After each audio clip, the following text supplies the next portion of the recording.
Mpendwa mtazamaji, karibu sana RGCM Television. Katika siku ya leo tuko hapa katika Mwalimu Julius Kambarage Nyerere International Airport katika mapokezi maalum ya baba yetu Evangelist Reverend Bishop Daniel Joshua Davidic ambaye alikuwa katika safari ya kitume huko nchini Uingereza. Katika siku ya leo ndio muda huu ameshatua hapa airport. Tutapata muda mfupi sana kuweza kuzungumza naye mawili matatu kuhusiana na safari yake hii ya kitume katika nchi ya Uingereza. Karibuni tujiunge pamoja nasi.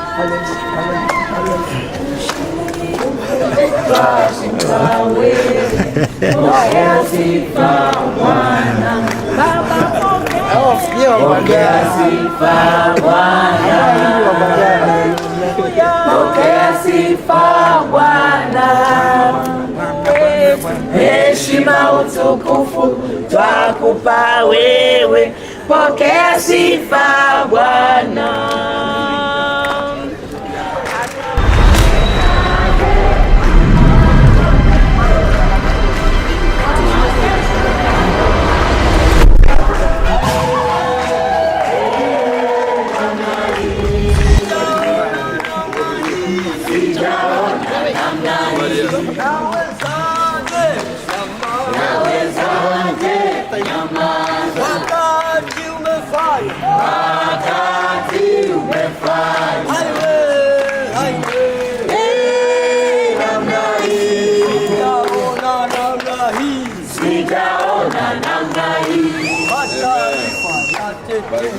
Mataifa yatetemeka.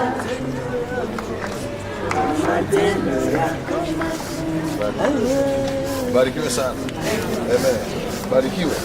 Wala msipige magoti. Barikiwe. Amen. Nimefurahi kuwaona. Amen. Bwana awe na ninyi. Amen. Amen. Amen. Ulikuwa na neno? Okay.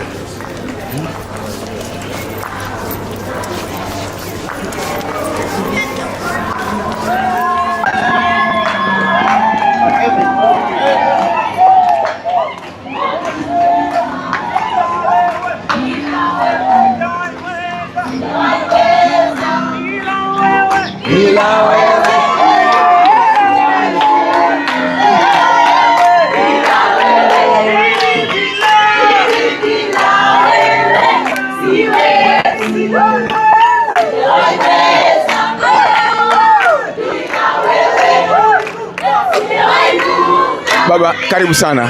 Karibu sana nyumbani. Shalom. Karibu na nyumbani. Hapa ndio Mbagala. Ndiyo. Baba, ulipoondoka hapa nyumbani kwenda katika hii kongamano la kitume, sina shaka kwamba Mungu alikupa ujumbe maalum. Sijui ulikuwa na ujumbe gani kwa taifa la Uingereza? Mungu alitupa neema ya kujifunza kwa habari ya maombi yenye kujibiwa na namna ya kuyatumia maombi kushughulika na vitu vilivyong'ang'ania maisha ya watu. Na kwa sababu hiyo ujumbe huo umewafikia na kubadilisha maisha yao. Yesu wa baraka. Yesu wa baraka. Yesu wa baraka. Yesu wa baraka. Yesu wa baraka. Yesu wa baraka. Oh,